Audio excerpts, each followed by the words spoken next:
further.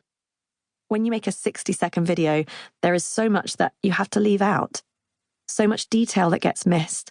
So, here it is, the detail, the ins and outs of how I might explain some of these concepts in a therapy session, and some simple guidance on how to use them step by step. The tools in this book are mostly taught in therapy, but they are not therapy skills, they are life skills. Tools that can help every single one of us to navigate through difficult times and to flourish. In this book, I will break down the things I have learned as a psychologist and gather together all of the most valuable knowledge, wisdom, and practical techniques I have come across that have changed my life and those of the people I've worked with. This is the place to get clarity on emotional experience and a clear idea of what to do about it. When we understand a little about how our minds work, and we have some guideposts on how to deal with our emotions in a healthy way, we not only build resilience, but we can thrive and, over time, find a sense of growth. Before leaving their first therapy session, many people want some sort of tool they can take home and start using to ease their distress. For this reason, this book is not about delving into your childhood and working out how or why you came to struggle. There are other great books for that, but in therapy, before we can expect anyone to work on healing any past traumas, we must ensure that they have the tools in place to build resilience and the ability to tolerate distressing emotions safely. There is such power in understanding the many ways you can influence how you feel and nurture good mental health. This book is all about doing just that.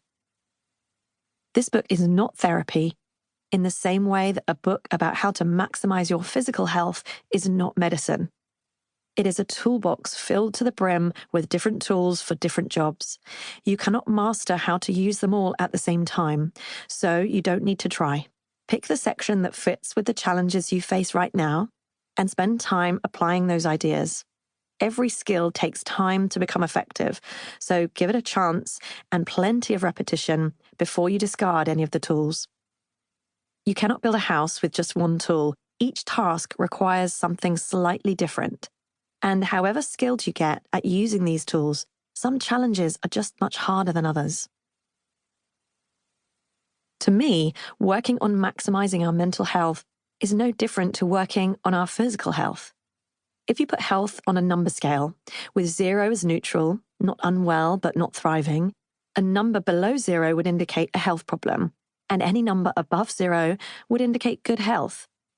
In the last few decades, it has become acceptable and even fashionable to work on maximizing your physical health through nutrition and exercise. Only more recently has it become acceptable to openly and visibly work on your mental health. This means you don't need to wait until you're struggling before you listen to this book.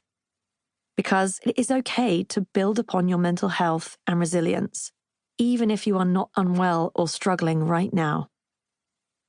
When you feed your body with good nutrition and build up stamina and strength with regular exercise, you know that your body is more able to fight infection and heal when faced with injury. It's just the same with mental health. The more work we do on building self-awareness and resilience when all is well, the better able we are to face life's challenges when they come our way. If you pick a skill from this book and find it useful in hard times, don't stop practicing that skill when everything starts to improve.